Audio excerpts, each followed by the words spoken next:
Well, hello there.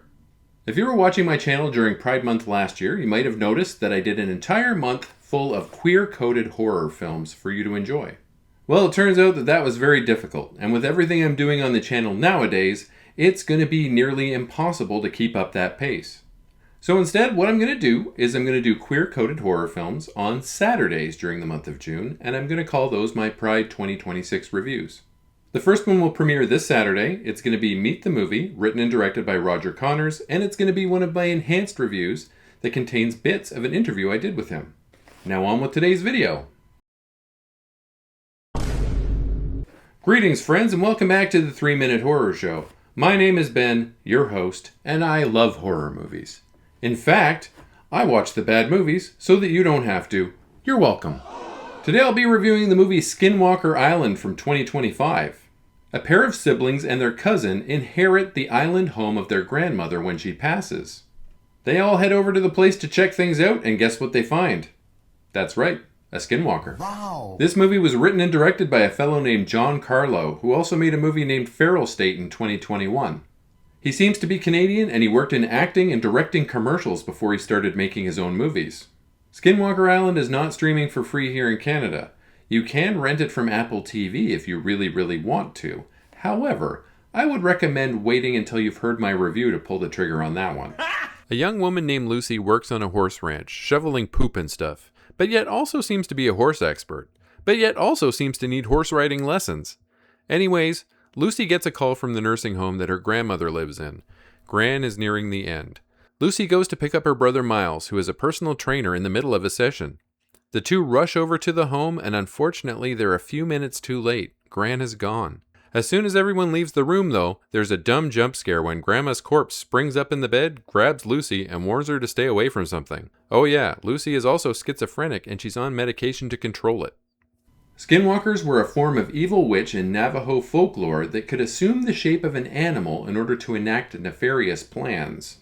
These witches were the opposite of the shaman healers, and they would use their magic or medicine to pervert the good work that their healing counterparts did. The animals that were usually associated with skinwalkers were wolves, coyotes, foxes, crows, and owls. These animals are usually considered tricksters or bad omens of death. Knowing that skinwalkers were a Navajo legend, and the Navajo typically inhabited the southwestern United States and western Canada, and that they typically transformed into animals, was this island in the Florida Everglades truly a skinwalker island? I'll let you be the judge of that.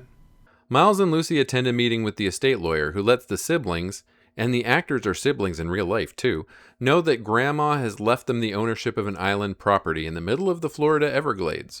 Apparently they grew up in this house, but it's also where their mother stabbed their father to death. They also have to share this place with their cousin Chet, who is played by YouTube celebrity Tooturnt Tony. They really play into all this guy's bullshit too. He has a pet duck, and they all drink Tooturnt tea. It's kind of ridiculous. Tooturnt Tony. He seems to be the focal point for most of the marketing created for this movie, but who is Tooturnt Tony? Anthony Dawson, aka Tooturnt Tony, aka Duck Daddy, is an American YouTuber. He started off making silly comedy skits with his pet ducks in order to spread the message of wetland conservation. Over time, he gained steam and popularity, and then he worked his friends and family into the mix. He also started recording prank content, and whenever you record prank content, you always run the risk of getting into trouble, which he has. Tony has been banned completely from Airbnb, and he's also been very rightly dragged for a series of kidnapped child videos that he did. And I won't be discussing those in detail here. But between his TikTok, his YouTube, his OnlyFans, and his merchandise drops like his Tooturnt tea, he made an estimated $3 million in 2023, despite all those controversies. The siblings and Chet run into each other on the island, as well as the caretakers, who are an older indigenous man and his son. Lucy also keeps seeing a younger indigenous woman with black feathers in her hair, and I think she's scared of her, but at the same time, not really. Anyways, nothing really interesting at all happens until minute 45, when Chet finds a skull in the dirt, disturbs it, and then gets attacked by something. He's missing for a while, then reappears with eyes that turn yellow and a very aggressive attitude. Miles runs into some randoms at the liquor store and invites them to the island for a party. The party happens and it's pretty lame. Finally, at the 1 hour mark, Tooturnt Tony starts hitting people with shovels and stuff and reveals himself as a skinwalker. Luckily, though, schizophrenics are tougher than skinwalkers, and Lucy fights back. I'm not exactly sure what this was supposed to be. Were they pushing the real-life brother-sister duo who were showing off their different abilities throughout the movie? Lucy sings a few bars of a song that might have been an original that makes no sense in the context of the story, and Miles is jacked, and that's his whole personality. What? Or is this a starring vehicle for Tooturnt Tony? He's got a lot of brand and product placement throughout this movie.